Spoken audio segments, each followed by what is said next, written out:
वो गिटाव नुखायो ना एक पीस ले रखा है ओरी बाबा सा गिदिर खामफाय गोबाव जाबायलै गान्दा नुयिया दिनैसो नुफिनबाय आं बाहेरायाव फिउआ नै बेबायदि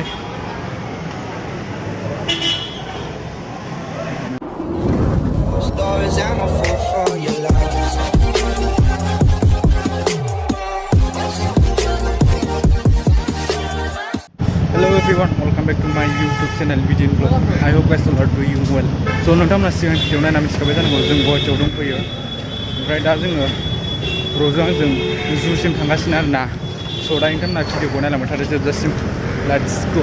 दायो जों नै गेट मोनफैबाय हाबलांनो सिङाव र' नायलांबाय था नोंथांमोना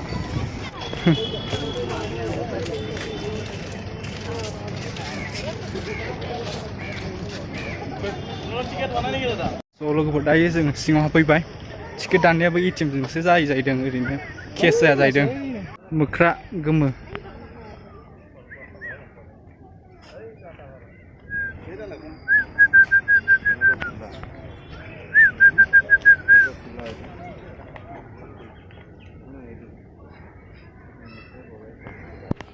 जिराब लोगोफोर जिराब हर्नबिल दाउ हर्नबिल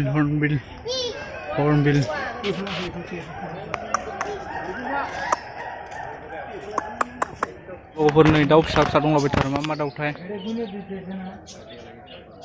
फिसा फिसाथार बेलेग बेलेग जातनि दङ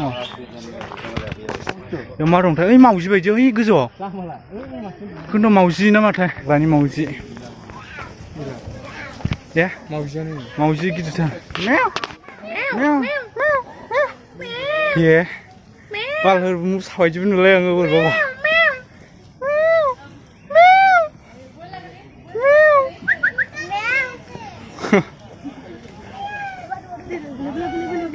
मावजिजों सेम खा ओमफ्राय गिदिर आरो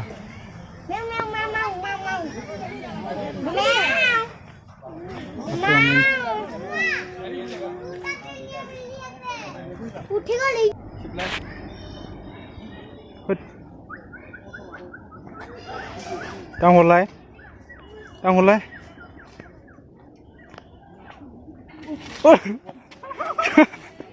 ओरैजा गोजौआव थांनो र' मा नुयोथाय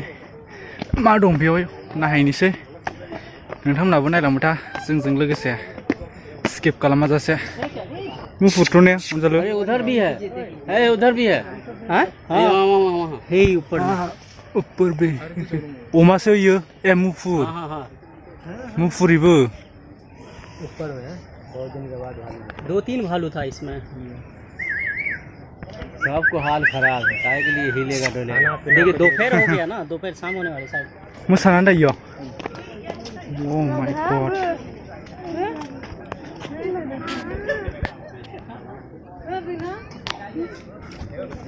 उधर भी एक है नहीं मा बेदर ने इयो ब्रयलार जादों ब्रयलार बोरैबा गिथाव नुखायो ना एक पीस ले रखा है ओरी बाबा सा गिदिर खामफाय चलबेना रे बोरैबा उदां जादोंमोन होनबा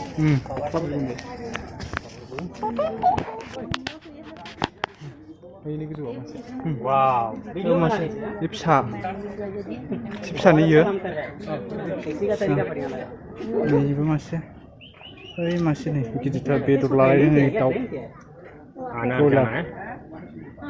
आना जाना खाना फिर है ना बेयावबो मा दं नै दा ए ओइ नै मुफुर गैला खारलांजोब्बाय ओइ नै गोजौआव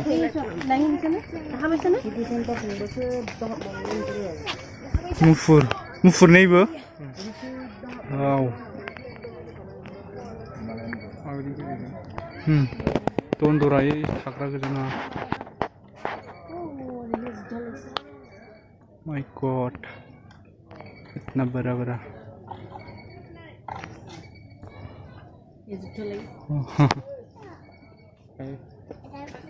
बिराद गिदिर एरिया लोगोफोर बेरायजोबनो हागोन हालाथाय बेरायजोबनानै नोंथांमोननो देखायनो हागोन हाला स' नायलांबाय था जोबजासिम सिंह नै लोगोफोर बेयाव मासे दंबावो बेबो मोजां दंथ'नो थांसिनसो उन्दुसिनबाय जा गिदिरखा माथो बेनिख्रुइ देरसिन जाबावो खोमालै ने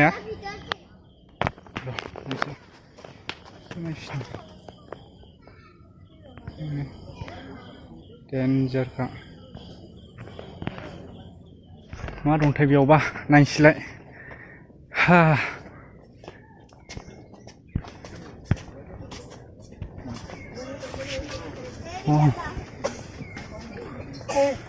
मोसा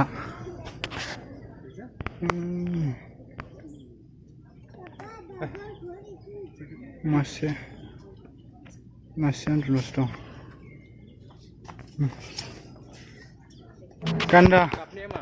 गान्दालै नै गान्दायानो गाबाखै होनबा माइ गदै मासेबाव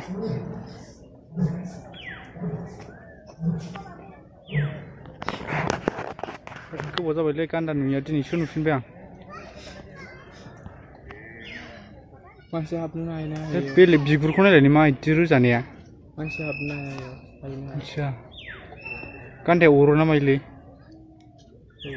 सौवो ओहो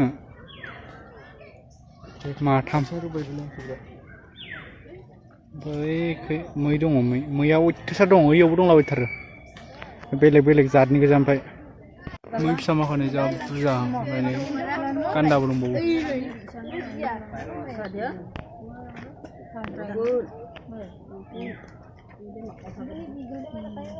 मा दं गिदिरथार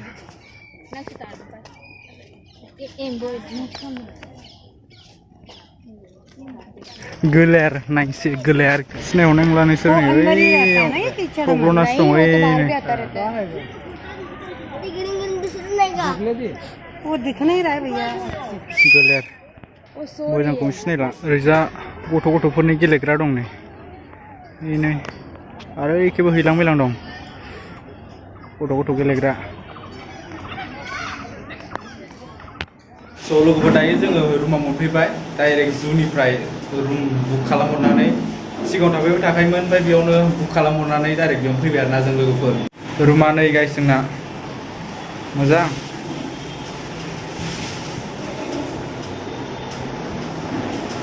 ओमफ्राय बेयाव सासेया दुगैगासिनो ओइ जायाखै नामा जायाखै लोगोफोर दायो जोङो हटेलाव ओंखाम जाहैनो नागिरदों ओमफ्राय आं हटेलनिफ्राय भिउखौ एसे खोन्थानो नागिरदों बाहेरनि भिउखौ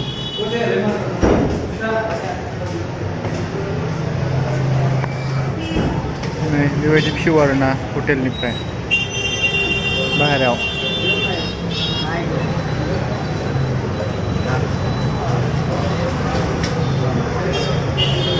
गाबोन फुङाव मोजाङै खोन्थाफिनगोन आं लोगोफोर हाय गाइस गुड मर्निं स' लोगोफोर मैया मोनाद्रायनायखाय हटेलनि भिउखौ बारा मोजां देखायनो हायाखैमोन आं ओमफ्राय दा देखायफिनसै आरोना नायदो एबार बाहेरायाव भिउआ नै बेबायदि